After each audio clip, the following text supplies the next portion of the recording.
Welcome viewer, I am Murugan S. This video tutorial describes how to open command prompt at login screen or use command prompt before login.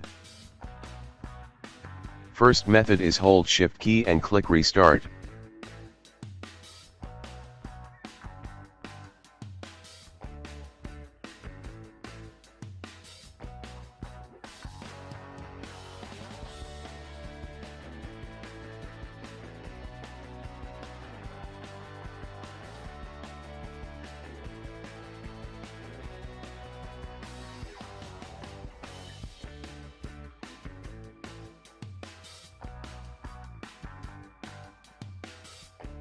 Click Troubleshoot, click Advanced Options.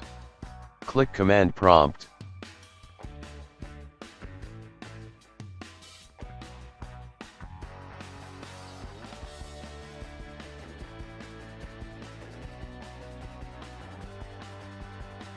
Second method is boot with bootable CD or USB.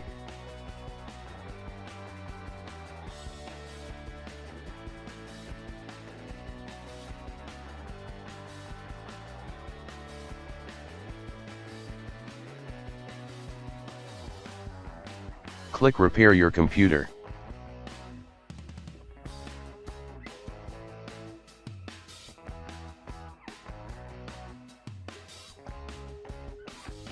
I hope this video tutorial helps to you. Please like, share and don't forget to subscribe my channel. Thank you very much. See you next video.